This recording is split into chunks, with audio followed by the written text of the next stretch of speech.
This is the Pathways to Greatness podcast, and I'm your host, Jeff Forrester. Hey, welcome to the Pathways to Greatness podcast. And on today's show, Kip Ioane joins me, and we have a really, really good conversation. And he's the author of the book Mirror Training. He's also done quite a few different things.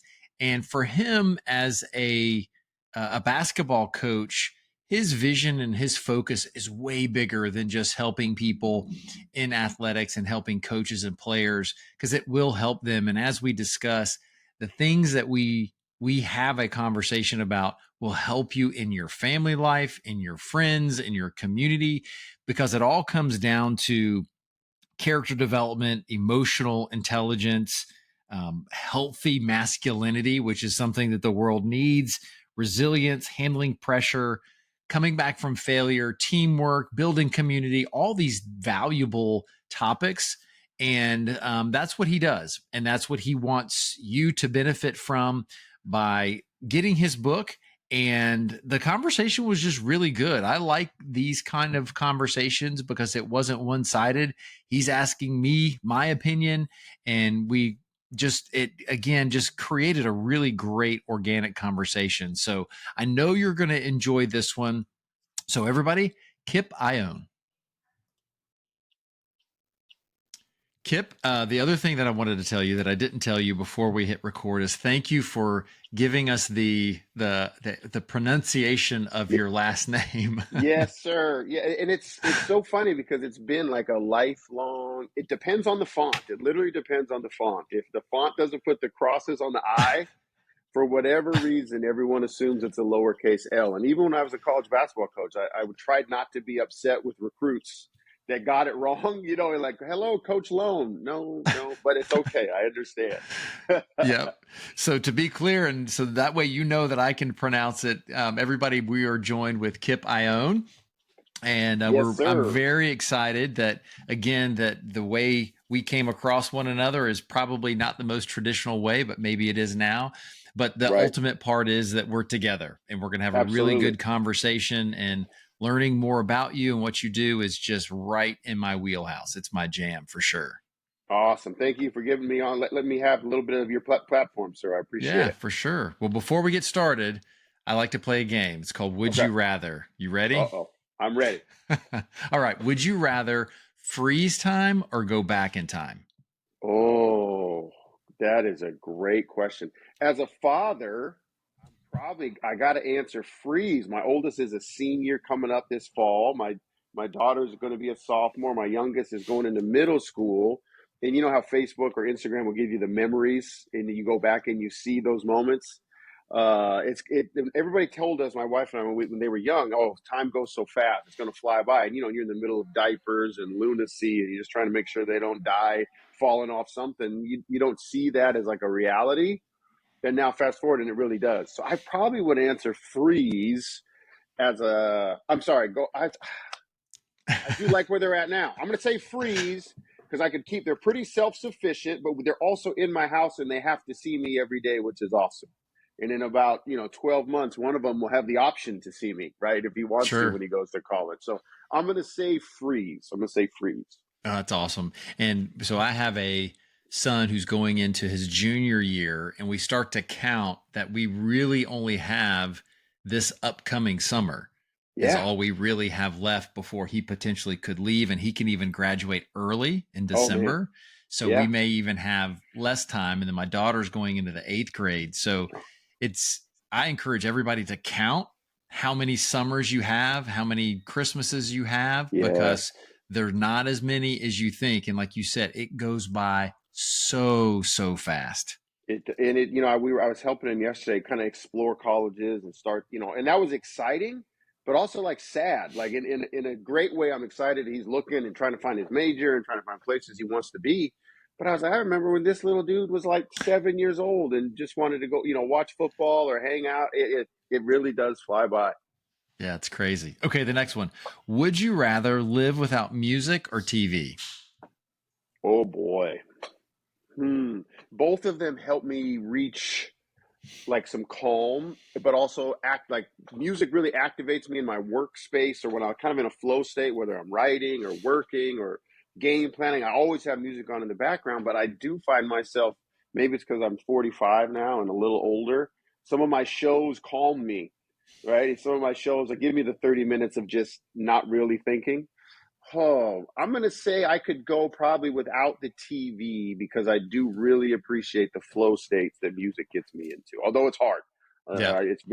that's a hard choice. Yeah, it is. And so what kind of music gets you into that flow state? What specific ones would you say that pop to mind that the listeners could take Yes, advantage of? great question. So I would say I've always, I'm not the first person to say it, so I'm not going to claim that I invented this theory, but I think music is like the key to time travel.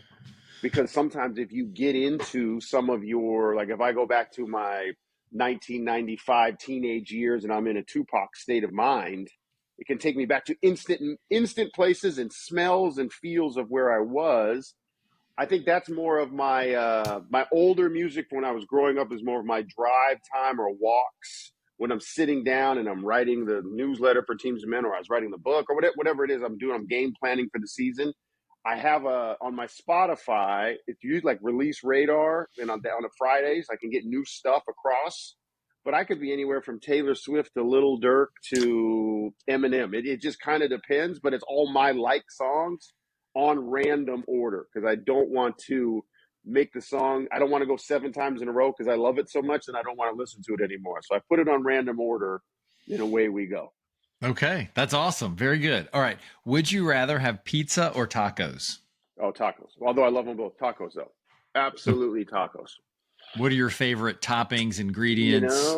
I've evolved. Tacos, for my mom says this, it's always been my favorite food since even when I was little, making a huge mess of them right at the counter. But I used to be have like a very specific, like any a mild type salsa on top of just cheddar and lettuce. But now I need the onions. Now I need a combination of some salsa mixed with sour cream and then a dab of ranch. And I really like crunched up tortilla chips in it, even if it's a hard shell already or a soft shell. I need the crunched up.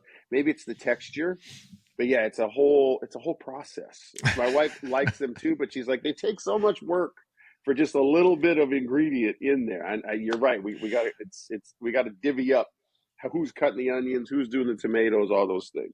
Yeah. So you're revealing that you're a little bit high maintenance is what I'm picking It's up on. absolutely you nailed that one immediately. And there's nothing wrong with that as long as you admit it. The worst for me, one of the most frustrating things are people who are high maintenance that say that they're not high maintenance. Very You want to true. go Self-awareness, big key. yes. Right? Yeah, we're going to get into that in a little bit, I'm sure. But it is critical. Okay. So the last one that I have for you is different than a would you rather, but if you came with a warning label, what would it say? Oh boy. Kip is likely to hide his need for control behind incessant worry. Because if I Okay. worry enough about stuff, maybe I'll plan for it, right? And that's like my wife tells me that all the time. She's like, listen, no matter how many plans you put in place up front, some things still might go wrong or sideways. Just want you to know that. And I'm like, no, I'm Batman. I've got 77 solutions to all these Yeah. potential pitfalls, but they inevitably things can still. And I'm a coach. I should know the randomness too of Sure. games and life. So that's probably a good one that could go with me. Oh, I like it. All right. Well, Kip, thank you again for going through that. It's a good way to get everybody warmed up and get to know you a little bit. And as we bring in, new people to the show, just want to give you and give them a brief understanding of what Pathways to Greatness is. I started it back in 2023, primarily because I've seen so many times that everybody has a different definition of greatness. And even beyond that, there's different pathways to trying to achieve greatness. I don't think that Yeah. any of us will ever actually accomplish and say, I've achieved greatness. It's the pursuit. Yeah. And so ultimately, I want to bring people on like yourself to share your story, your tactics and strategies that are helping you that can help them because I just want people to not quit. I want them to Yeah. continue to move forward. learn along the way. And that to me is the journey that will take us to fulfillment, hopefully, or at least get us close to Yeah. fulfillment. So, with all that being said, what would you say your definition of greatness is? Ooh, great one. And I kind of anticipated that with the title, right, of your show and researching a little bit. I really think you're on to it. It makes me think of a former player of mine's book, and I have to connect you to, called Chasing Greatness. I think it's resiliency in the face of inevitability, because I just don't, I couldn't agree with you more. I don't think we ever want to, I don't think I'd want to get to a point where I was like, well, I'm great, it's over. I'd Mm-hmm. feel really stagnant, right? I really enjoy the chase. I really enjoy striving to create plans and spaces to improve, right? And I think being static is maybe one of my biggest life fears. Like, am I not growing as a person, as a dad, as a husband, as a coach? I don't want to ever get to the point where I think I know it all, or I think I've done it all. And what is there left to do? So I think resiliency and determination towards something, but I do think you got to sprinkle in discernment on what it is you're chasing, right? Because I do think, especially in my lifetime as a college basketball coach, as a high school basketball coach too, I do think sometimes the grind culture can be a detriment, in that sometimes we need to realign where our efforts are going. Sometimes a door does close. Like, I was let go from a college basketball job. That door did factually close. There was no need to continue beating it down when another one opened right to the right of it, to go down another path. But to continue, like you said, chase and go forward is ultimately where we want to give you, but discerning where we should go, what road we're going to take, what path we're going to take, and when to shift from one, I think is part of that whole greatness conversation. Yeah, and you bring up a really good point, and those are great definitions. And when you talk about and you highlight the words resiliency, determination, discernment, so many people struggle with the last one.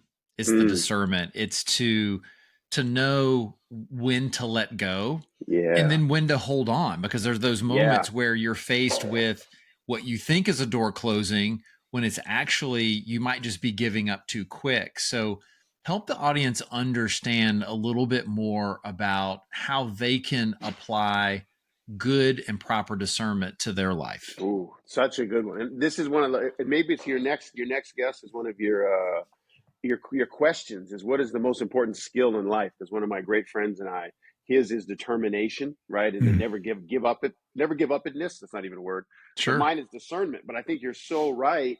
And it is such a difficult yet vital component to any aspect. Like, when is this relationship truly over, or when does it deserve fighting for? When is this striving towards my dream worth fighting for, and worth, like, maybe I need to adjust my dream, maybe I need to adjust my expectation. So I think that's absolutely a life skill that I would argue oftentimes, if you are involved in sports in one way, shape, or another, you can get some reps in that, in a lower stakes version of maybe what, when you get to a point in a relationship with a partner, when you get to a point in a relationship with, as a father son, as a mother son, where the stakes are even higher. When you make those decisions, you need some reps in order to get there. I think there's a component of this that has to do with so being unwilling to unlearn. Does that make Mm, sense? And drop old things that did serve us. And this is not to say like my past or what I've been through didn't in some way, shape, or form serve me beneficially, but there are points where we need to put things down and pick up new tools. And that is, like you mentioned, such a hard choice, because I think sometimes we view that as weakness, when I think that's actually a strength. Being able to discern when I need new things, new ideas, new adjustments. And it is not a condemnation of what I used to or who I was. Maybe it's just part of the evolution. And I think too often we get caught in, well, you can't go back. Some version of, you can't go back on your word. Well, it's not going back on your word, especially if you as a person are identifying with, I am flexible, I am versatile, and I am always going to make new decisions based on new information. If that's your core of who you are, you're not going back on anything. You're just staying true to yourself. And I think we get caught in rigidity sometimes, because we don't want to appear to be selling ourselves out, when really, if we commit to, no, who I am is resilient and evolving, then it's pretty easy to make decisions going forward. But I do think it is, there's some risk reward. There's some, what was my ultimate motivation towards what I'm chasing? Was it financial? Was it money? Was it status? Or was it actual fulfillment of my soul? And those are not always intertwined equally, right? And I think that's part of life's journey, is deciding what is my motivation towards this. Yeah, and that's really good information. And again, I want people to hear what you had to say, is that it's being flexible, but you also have to know, like you said, is where are you going? Like, where do you Yeah. want to go? Because if you're flexible and you don't know where you're going to go, you're just going to blow with the wind. You're just going to Mm-hmm. move too often and not have Right. that course. So when you think of, and again, in sports, you've probably seen this time and time again, where you may get a more seasoned coach who just says, well, this is the way we've always done it. And it Right. creates this superstitious mentality. And people don't think of it that way. And there was a really good book called What Got You Here Won't Get You There. And Oh, he talks about that as being superstitious. And I never thought about it that way. yeah. And people are like, what do you mean? It's like, well, it's just like thinking that if you have bad luck if you walk underneath a ladder. Everybody thinks that that's crazy. But if you think that you can do the same thing over and over and not evolve, like you said, Yeah. with the times and as it Yes. changes, then you're just being superstitious. So I like when that. you have someone and you're helping, either somebody deal with someone who has that mentality of this is the Mm-hmm. way we've always done it, Yes. or if the individual themselves have that, how do you help them, again, thinking of discernment, break through that and become more self-aware that change and being flexible is necessary? Yeah. I love that word superstitious when it comes to what you were describing, because it's one of my pet peeves, but also something I know I was guilty of early on in coaching college basketball. Was this is the way I was coached. I'm happy with who I am today. So obviously it was because of how I was coached. So in answering your question, I would say I think the discernment needs to be in who and where and what you're giving credit to for who you are today. And I know coaches do this, players do this, athletes do this, in terms of, well, I'm going to give the credit for where I am in my life, whether I'm happy with my career, my family, whatever it may be, to the way I was coached in sports, when really maybe you should give the credit to your own resilience, that you survived the way you were coached in sports. And maybe you're not giving enough credit to the potential you could have if you were coached with the tools we know work better now. So this is part of what's hard about the Teams of Men work and what I do for coaches across the country now is, hey, listen, you can still hold love and respect for who were your mentors in life, while also acknowledging that maybe they didn't have the tools you do have now to be better at connecting with athletes in the modern world, to be better at coaching towards humanity rather than just athleticism. And this is not even setting them up to judge their past coaches for malicious intent. That's not it at all. You just know better. You know better what your kids deserve. So I think in your example, I love that idea, because I think coaches would be more willing to examine superstition than direct challenges, which I often sometimes am doing in some of the work I do with, hey man, that way and that methodology of coaching or interacting or leading young men really wasn't beneficial. Superstition might be a better way to get them into that conversation, because they obviously have to make the choice themselves. It can't just be from some stranger like me coming into their office one day for a consultation and tearing down all their mentors throughout their lives, right? Right. Well, and in sports, I'm super guilty of this. I had a mentor back when I was in high school that he's like, I never shave on game day. Mm. And so I'm Yeah. 51. And Yeah. when my son has his Friday night football, I don't shave on Fridays. Right. And You it's still just, got that. yeah, but Yeah. it's just so weird. I know that has zero implications on the outcome of the game. Yeah. And because I don't do it with my daughter's volleyball, because volleyball is more frequent. I was like, I'll never shave if I have to do that. Right. Which I kind of don't. But, when you look at that, but people don't translate that over to what you were saying as well, of, wearing that jersey, and I'm not going to wash this jersey until we lose. And Mm-hmm. again, people think that that's fun, but they do that in their everyday lives. They do that in their parenting. And when you were Yes. talking about that's the way you were coached, how often do we repeat how we were parented and think that's the way we should parent, when exactly Yes. what you said, we know that there are better ways and more effective ways. Does not mean that everything that they did was not beneficial, and we Right. should apply some of those same things that have been passed down through time, but there are other things that need to evolve and change as well. Oh, spot on. Because and it's often what I had to learn often in some of my sessions with college players, high school players, and even coaches across the country, is when I would give talks on very similar topics like you're talking about, and there would be silence in the room. And I'd be like, man, I've lost the room, or they're not paying attention, or they're bored. But really, as I learned and talked with more professionals, the setting was like, Kip, you got to give people processing time to dive into. I love my dad, my grandpa, my mom, my grandma, my big brother. I loved them to death. This is the first time I've really reconciled with maybe some of the stuff or some of the tools they used I really despised and don't want to repeat. So what does that mean in my relationship, my reverence, my respect for my dad, for my grandpa, for my coach? And people need, just because you like to talk through everything, Kip, doesn't mean everybody wants to. Maybe their processing is more silent and, internal. So, no, I think there's a direct correlation between looking back on, I want to give as much credit as is due to my folks for who I am and some of the things that make me in a good way who I am. I was lucky enough that my folks always tried to champion to my brother and I, boy, I hope you're better than me in a lot of spaces. I don't want you to be a clone of me. I want you to be improved, the new and improved 2.0 of us, and then you pass that on to your kids. Otherwise, we're not growing as a society. So we were lucky for those little tidbits and things that they would say to us. But I do think it still requires a lot of curiosity about yourself, unlearning some ideas that you thought about in parent, just like you said. Like, I know for a fact I started off in parenting as well. I was terrified of my father's dad voice. So maybe my kids should be terrified of my dad voice. And then coming to find out, I don't really like that. That doesn't really fit me. That doesn't really move them anymore either. I got to find different tactics and tools to help them. Yeah, that's really good. And I like the term that you consistently use. So I want to remind the audience to listen is unlearn.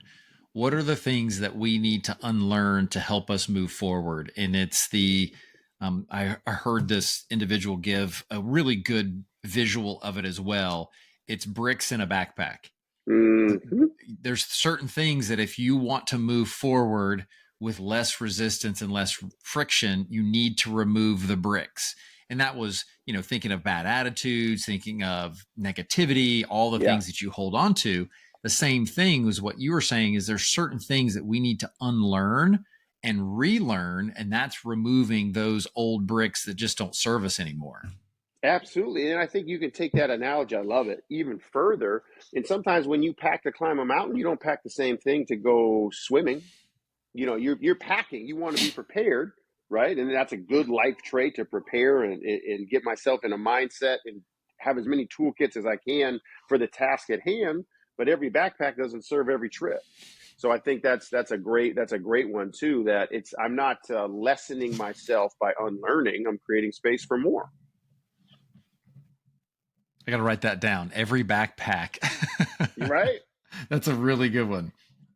But it Well, made, while you're writing, it made me think of, and this is, the backpack analogy works in so many ways, right? And one of them we've gotten a lot of traction with groups of male athletes is that same emotional backpack that so often coaches in sports, we tell kids to leave all their ish at the door. Like when you get to the field or the pitch or the diamond or the court, leave all your stuff at the door. Because we do know that they'll play better free, right? And if they're mentally free of angst, stress, worry, they'll play better. But also, oftentimes we as coaches, especially male coaches, we don't drop our own backpacks off. We carry them right in there, and then we spill out all over them all day. So it's one of those analogies that is so versatile, because I think if we have to give our kids tools on how to drop it off and how to lighten it. Because if they just drop it off for 2 hours, they got to pick it back up again. And that damn thing is heavy. But same thing for us. How are we taking the bricks out of our backpack? How are we putting on new ones to model what it looks like. It's really easy for coaches. We like buzzwords, we like cliches, we're great at it, but often we don't apply it to ourselves. We're the last ones to apply our teachings. Yep. And that's a great transition because I wanted to get into the book Mirror Training. And it's something that I know is desperately needed in coaching of all sports. It's really when you look at everything that you talk about: character development, emotional intelligence, healthy masculinity, resilience, handling pressure, handling failure, teamwork, community. We need it in the world. So it's not Right? just in the sports world, but Yeah.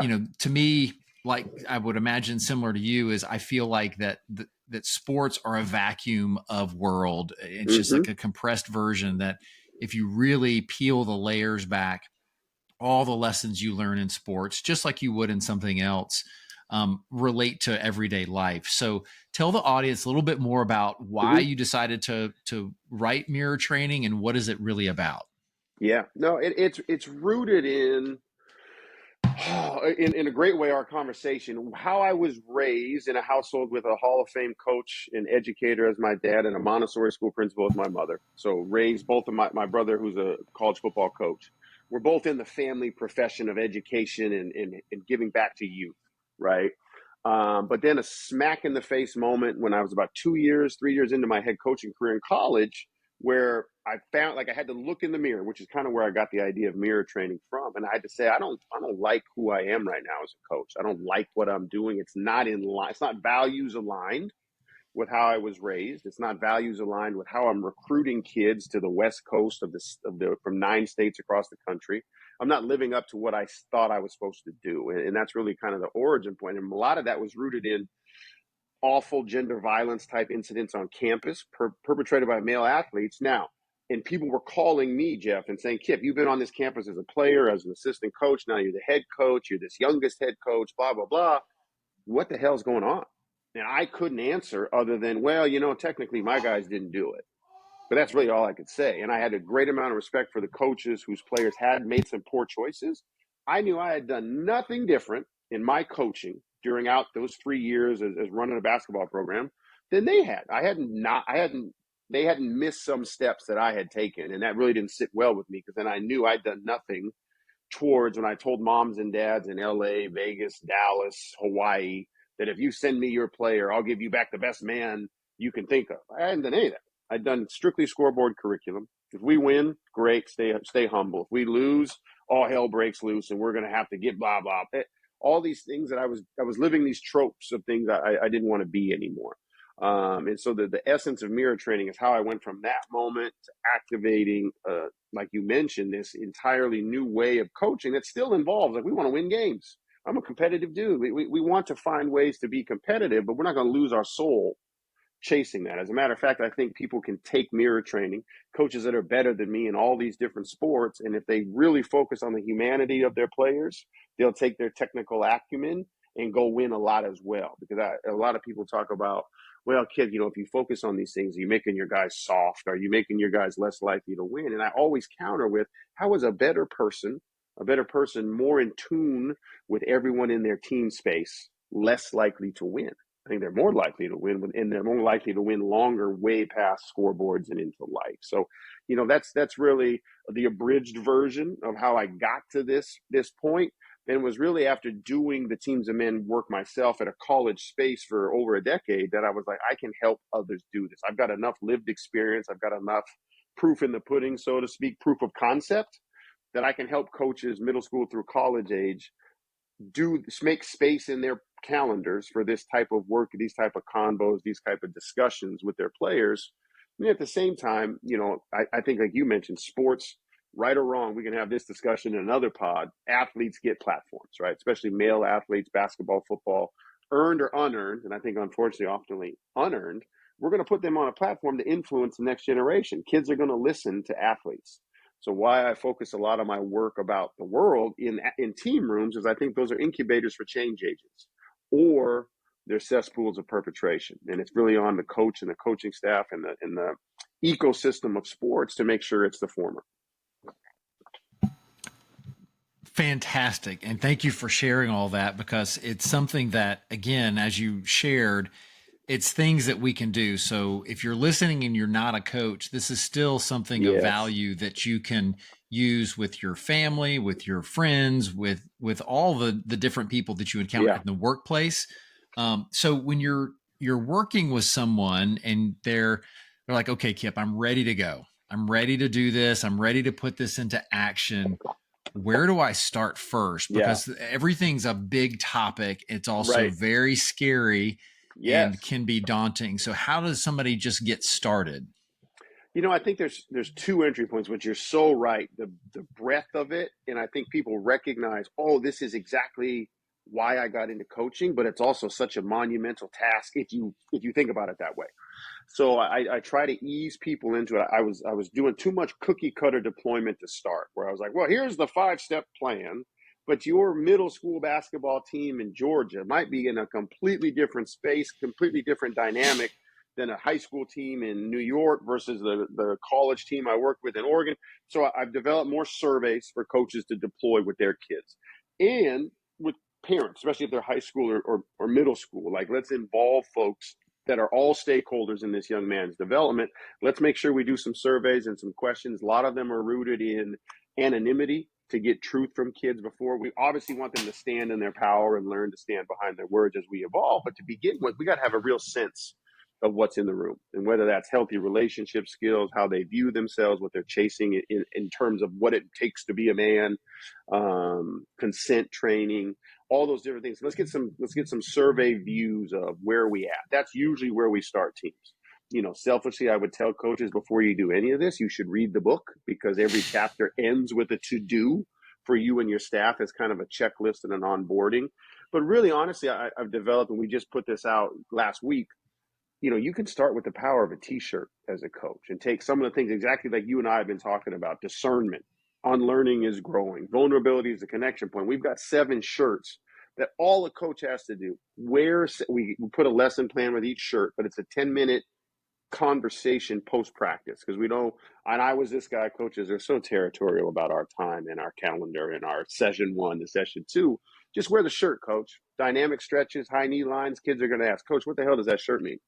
And now you got an opening to a conversation you were never going to have if you didn't wear that shirt. So we were trying to answer that exact question, because you're so right. It can be a barrier to entry for really well-intentioned folks. Like, I don't know how to do this. Well, I don't have a doctorate degree in gender studies either. I'm just curious, willing to unlearn, and willing to bring in people to help me craft ways to fit it into calendars. And it's also not hour-long dissertations, because we know kids in the 21st century won't listen to that. I won't listen to that, right? Mm-mm. And I'm 45 years old. So we try to nothing more than 12 minutes, nothing that's you standing in front talking about things you don't know. That's really how we try to get coaches started. Hey, coach, get 5 things on your calendar this season. Next year, get 7 things. The year after, get 10. By the time I was done at my previous stop in college, we did have 25 sessions a year. But that took, right, 5 years to build to that. That took 10 years to build to that. And we want to meet people where they're at. And let's start with 5, because that's 5 points times 12. That's an hour more of stuff your guys got in intentional human development than they would have got without it. And everything that you said is fantastic. I like the idea of the t-shirt. And like you were saying, is if he's wearing it during warm-ups and there's that conversation that can Yeah. happen, it's organic. You see who's Yes. really interested, or they start to say, is I keep seeing you wear these different shirts. What's Mm-hmm. up with that? Yes. And if people aren't familiar, guys do better talking side to side than they do eye Oh, to thank eye. you. Yes. And Shoulder to so shoulder matters, right? for Eye to eye. sure. We get into power dynamics. We get into all our alpha nonsense. You're so right. You're just walking with them in butt kicks and getting to that question, that curiosity, that statement. And you're also modeling a little bit of courage and vulnerability, because coaches know the power of a t-shirt. We wouldn't spend all the time and money we do on all the mantra t-shirts we put out for our teams, right? That's all we do. I mean, there's $1 billion industry on sayings across a t-shirt. We know how it can galvanize a community, but we also know the first person to wear it is taking a risk. So you're showing your guys, and that's one of the questions we ask with like the 3rd shirt. Like, hey, would you wear this in the hallways today? Why or why not? your answer, there's no right or wrong. What are you worried about? Let's talk about it as a group. What would prevent you from wearing this? Let's get to those entry points. And then, like you mentioned, I think the guys start to see you as a human being, not just the whistle of power. And that would be my contention for all coaches, to show up more in their own humanity instead of just trying to drive obedience with the whistle. Yep. And then it breeds the ground for follow-up conversations. You have a real basic topic one, and the hope is that somebody will come to you and ask another question. Or as the coach, you can say, hey, last week we were talking about discernment. What'd you think about that? Like where are parts in your life where you feel like you could have a little bit better discernment and understanding? Exactly. And then it builds. It's called a relationship. It doesn't have to be didactic every time you sit there. And like you said, the whistle of power is the coach has deemed and given me his wisdom. So therefore I have to apply it tomorrow. I bequeath to you the secrets to life. But we do that. How many times do we do that? We sure do. You mentioned earlier, the power of sports. And I've actually come in, I think the setting, I 100% agree with you, but I've evolved in something I'd love to hear your thoughts on, and in the audience to think about is, I think sports are neutral at best. I don't think basketball gives a damn about me. I do think all the lessons I've got, all the tremendous relationship, all the things that have benefited me and helped me learn have been through the people I experience basketball with. So it still makes it a vital aspect of my life, but I think the sport carries on. Like, unfortunately, if my son or my daughter blew out her knee in the game, we would carry her off, and the people that care about her would go with her to the training room, and they'd blow the whistle. They'd keep playing. They'd keep going. So I try to tell folks that the sport itself is incapable of the lesson. It has to be the framing and the amplification of opportunities that the coach provides until the players are ready. And often, like you mentioned, when we get into those convos about a T-shirt, the guys will take it places you probably never even anticipated, and I didn't anticipate, and I do this for a living, that they'll take it in even better convos or pathways or sidebars into truths that you weren't even anticipating from that shirt. And I think that's where the power of what mirror training in our framework is.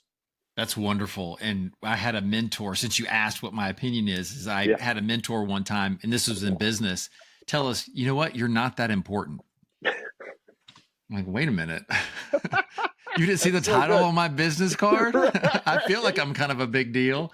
Right. And, but it's true. We think we're more important than we are, and life will go on. That's why they say next man up. And it's like, you're out and you're ready to go. Otherwise, to me, Michael Jordan was the best basketball player that's ever lived. Can't change my mind about that. But guess what?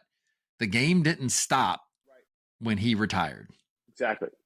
It continued on. LeBron stops either. And that's my guy. And they won't. Yep. There'll be somebody new, and I'll be 65, and I'll be arguing on the LeBron hill, and it'll keep going.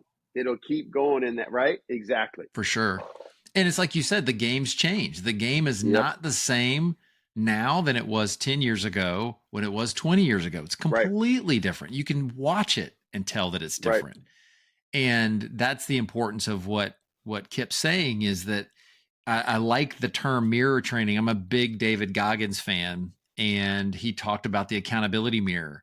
It's like just staring at yourself directly in your eyeballs and saying some very difficult things to yourself, and then saying, all right, then let's go.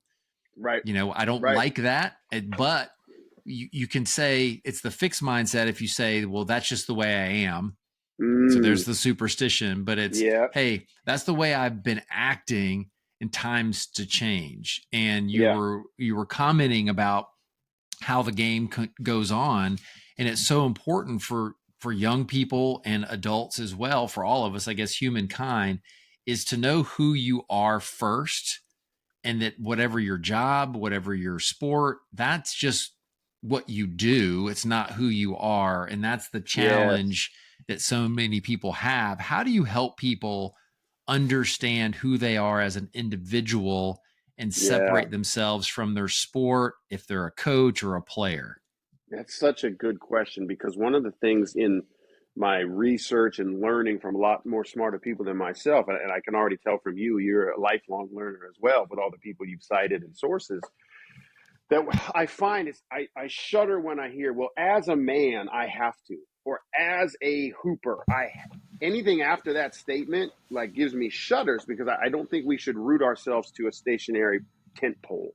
I think, like you mentioned, if I embrace that growth is the goal for me, or if I embrace that I'm a curious person, that allows me flexibility in how I navigate forward rather than being rooted to something. And that's, sports can be great in helping people. I really think one of our last shirts is self-awareness plus self-reflection plus self-interrogation equals self-awareness.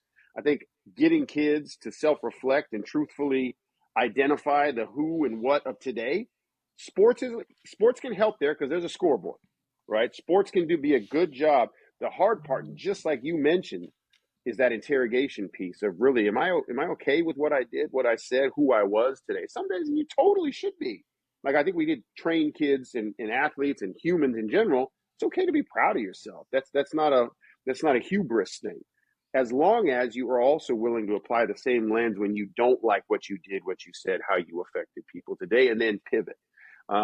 There's some things that sports allows coaches to do that maybe parents can't do as easily, that maybe teachers can't do as easily, because the numbers and the failure aspect of sport is so readily a norm that kids accept. I mean, that's one of the formulas I talk about in the book, that I think why I believe in this work to change the world is because it's such a unique formula for young men.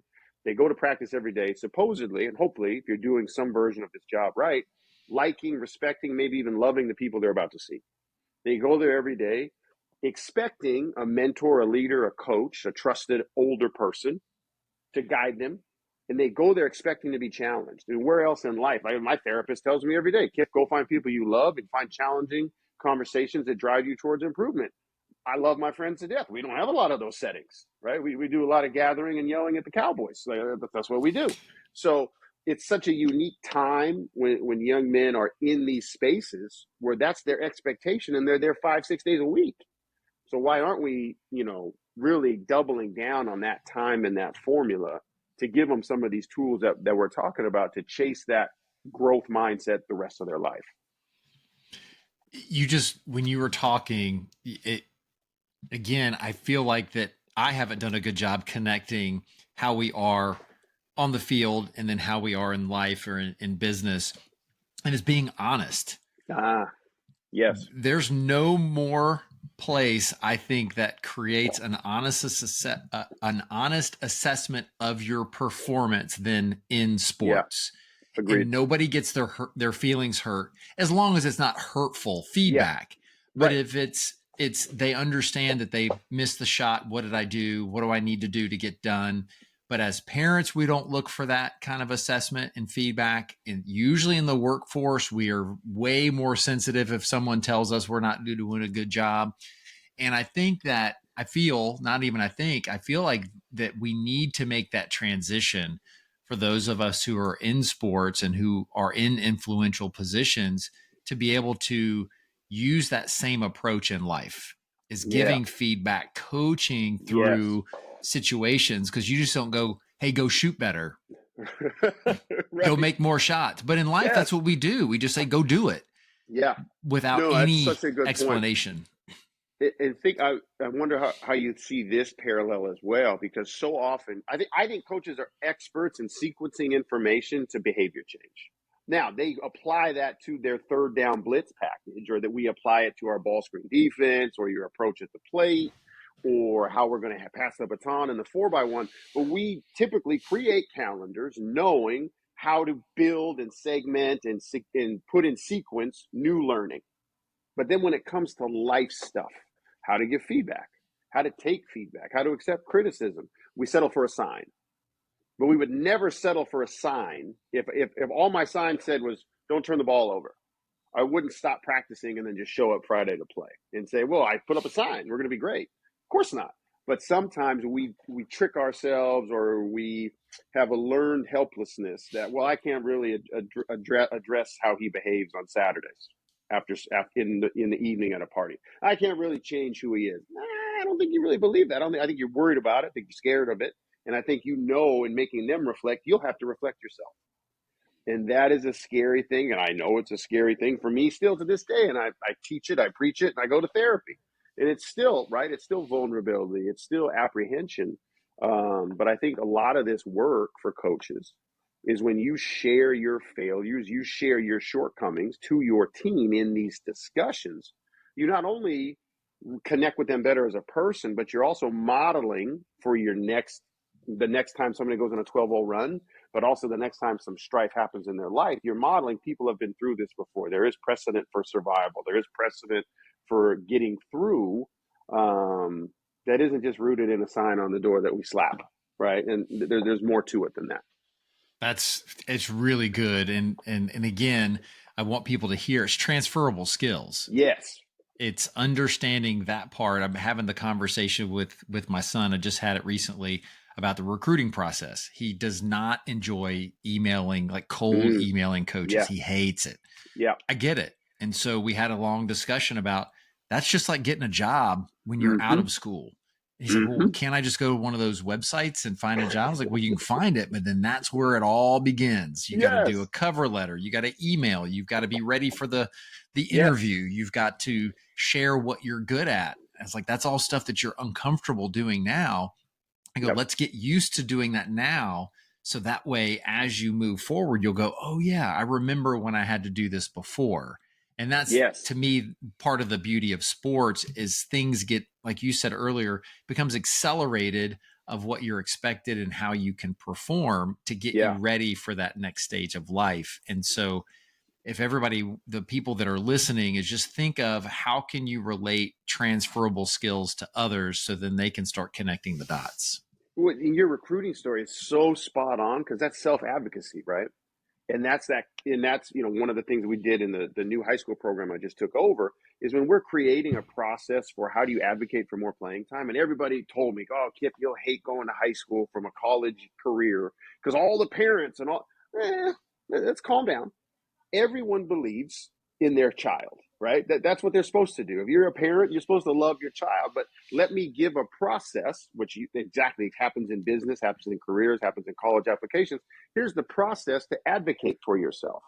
So before you can expect the end result of I have a new role, I get to shoot more, I get to play more, I'm not on JV, I'm on varsity, you've got to go through the process, and there's no guarantee the process ends in what you want, but you did all the way through it.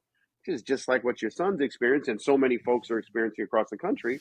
If I want to get recruited, if I want to get a job, it's self-advocacy. How do I do this in the framework that's expected, knowing it still doesn't guarantee? That's probably my biggest lift. And I know coaches, not just me, coaches, putting in the work still doesn't guarantee the payoff.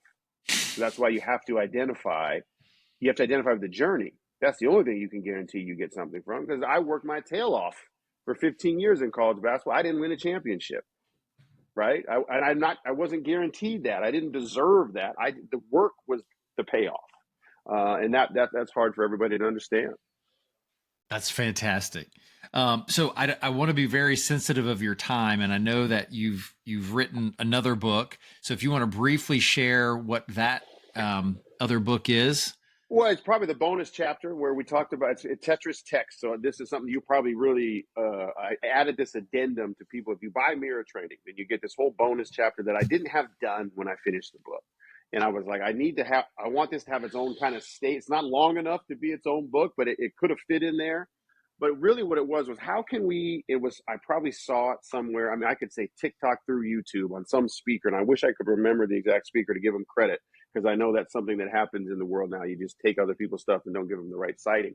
But they talked about our brain can sometimes stack in patterns, just like a Tetris game. So we can stack in negativity, we can stack in looking for scapegoats, we can stack in looking for assigning blame, or we can stack in positivity, resilience. So what we had done over the last 10 years in college, and I'm doing it this year with high school as well, is let's assign partners. And it's a whole breakdown of how you go about assigning partners on the team for the week, coaches through the manager and players. And I'm going to text with Jeff, here's 4 questions, one on Monday, one on Tuesday, one on Wednesday, one on Thursday, that get us both sharing. Maybe it's resiliency week. Maybe it's giving credit. Who helped you this week? Where were you proud of yourself? But we're just texting answers. And then we'll send our answer sheets to coach. And every 6 weeks, I will send your Tetris text thinking answers back to you. And all I'm trying to do is get you to recognize and stack patterns in things we'd rather have you stuck in than worry, anxiety, stress, depression, all those different things. And it's not a guaranteed escape from the mental health strife that's very real in young people, but it's also a skill. And as a coach, if you do this, you're collecting data on your guys that you never would have had before if you didn't do Tetris tech. So if it's like, hey, what are you looking forward to today? Now you find out mom's in town for the game. You didn't know that. Well, that might scare you because you know how he plays when mom's in town. He gets worried. But it also gives you like insights into who finds escape in music, who finds empowerment in a late night yoga workout or lifting weights. Like you just find different things. And that's the added chapter that people can get when they buy the book and scan the QR code on the back. Because I also I sent it to some data analysis through former players of mine, way smarter than me, and got their master's degree after they stopped making buckets, and said, Coach, there's some trends in here. There's some things to see, and that's also in the bonus chapter that I think is important for folks to see, to recognize what young people are going through, especially young men, 17 to 22, and then strategies and things that we found were successful. I'm not solving it, but giving them tools to process. I think that's a word that we can both probably agree on.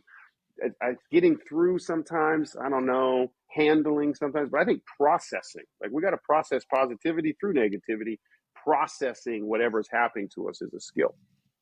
No, it's really good. I'm a big advocate for the word process because we all, just like computers, have different processing speeds, but we still have to process it. I tend to be a slower processor that I come up with the greatest stuff 30 minutes after I've ended a conversation. I'm like, I should have said this. Yes. And then you just want to randomly send a message back and say, hey, I forgot to say this. But hey, that's it's important. Time or go back in time question. Exactly. I like to pause and like, can I think through this real quick? Yes. But I think it's also being honest. I've got to stop saying that. If we share with other people, say, hey, look, I'm a processor.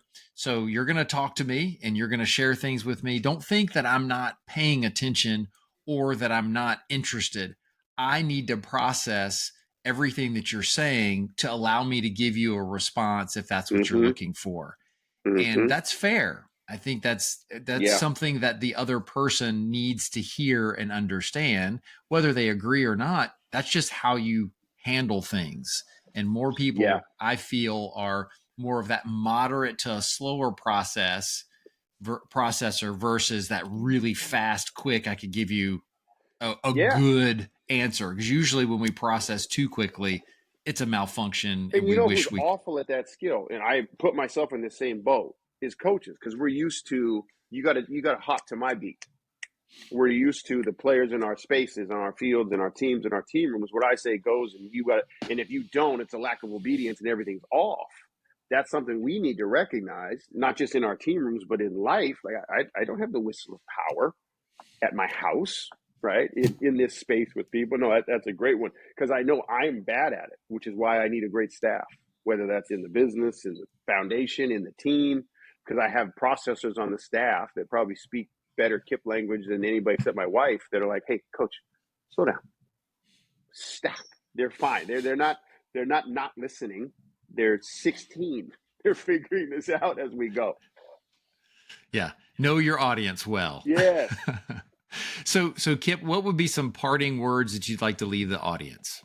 I would say the reason I'm so excited to be in your space is because the book isn't just for coaches. I think there's a lot of application to mirror training for moms and dads, especially if you have young men in your house, if you're struggling to figure out if they're speaking a different language than you. I think there's some applicable information, including lessons and stories of failure, because I am not painting a picture that I was this phenomenal, undefeated coach, dad, husband. There's a lot of failure in there and sharing of that for other folks to learn from. But also, I think I'm very excited about the current spaces we exist in and the speed with which we can get information. Like you mentioned, all the great ways the podcast can be digested. But also, I think there is some power still in the written word. Not that I'm a Nobel Prize winning author, but I think there is some power in sitting down in the sunshine with a book and allowing yourself to digest pages. And that's one of the reasons I chose that format is, hey, I've done YouTubes. I've done the modern versions of trying to teach some of this stuff. And I think for a lot of folks, maybe just a book, it can be the launch point for them entering into, whether you're a coach or not, this idea of mirror training. Nope, that's great. So how can people find and follow you and Yep. get your books? I think the quickest way to go is you can search mirror training on Amazon. That's maybe not the easiest, probably 3 clicks. The single click is go to teamsofmenllc.com and you'll see the book right there on our front page. I'm still, for whatever reason, although I tell myself I'm going to leave every week and then I find myself in the rabbit hole again, I'm on X/Twitter a lot. Teams of Men is there, teams_men. At Kip Ioane is there. I do think it's worth fighting on there for the messaging. It's a great place to follow us. Those are probably the 3 main avenues. And then also on the Teams of Men website or on my Twitter X account is our direct contact intake form. Like, hey, I'm a parent, I'm an administrator, I'm an AD, I'm a coach, I'm interested. How could you help our space? And that's a lot of our funnel into working with Teams of Men. Okay, that's awesome. And I'll get everything from Kip to make sure that it's in the show notes, so it's an easy place to find and click. It'll take you right there.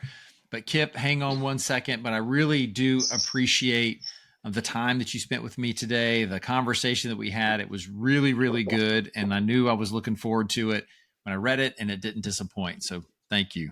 Thank you, sir. Thanks for joining us on the Pathways to Greatness podcast. We hope that today's conversation inspired you to take steps towards your own greatness. Remember, every journey starts with a single step. If you enjoyed this episode, please subscribe, leave a review, and share it with someone who might benefit. Actually, share it with 3 people that you might think it might benefit. Until next time, keep pursuing your passions and carving your own path to greatness. Take care.